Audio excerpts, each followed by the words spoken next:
C'est en 1850 qu'un groupe de moines provenant de l'abbaye de Westvleteren vient s'établir à Scourmont, sur une terre offerte par le prince de Chimay. En 1862, la première bière de Chimay est brassée. Aujourd'hui encore, les bières de Chimay sont brassées au sein de l'abbaye, sous la supervision des moines et en respectant les mêmes recettes et procédés de fabrication. Et en tant que bière trappiste, la majorité des bénéfices est également redistribuée à l'entraide sociale.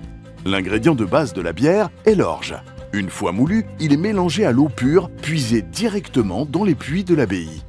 Dans la cuve d'empâtage, ce mélange d'eau et de malt est porté à différents paliers de température pour transformer l'amidon en sucre.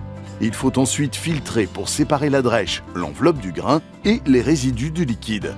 À ce stade, on ne parle pas encore de bière, mais de mou.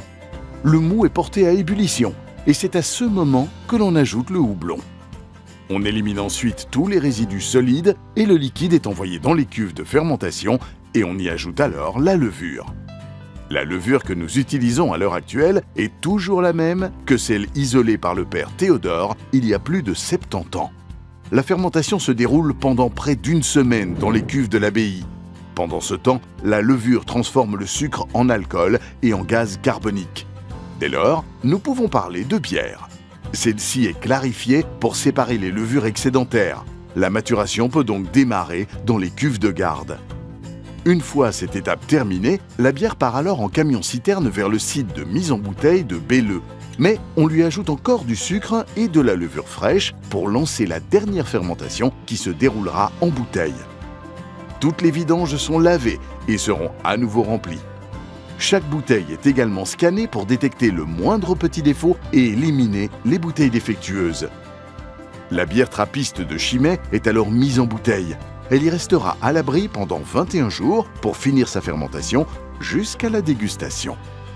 L'étiquetage identifie chaque bouteille, son contenu et sa destination. Chimay possède son laboratoire et des milliers de tests y sont réalisés afin de garantir la constance de qualité et de goût de la bière. Ce qui vous permet d'apprécier toujours le même goût d'une Chimay, que vous soyez à Paris, Rome, New York ou Tokyo.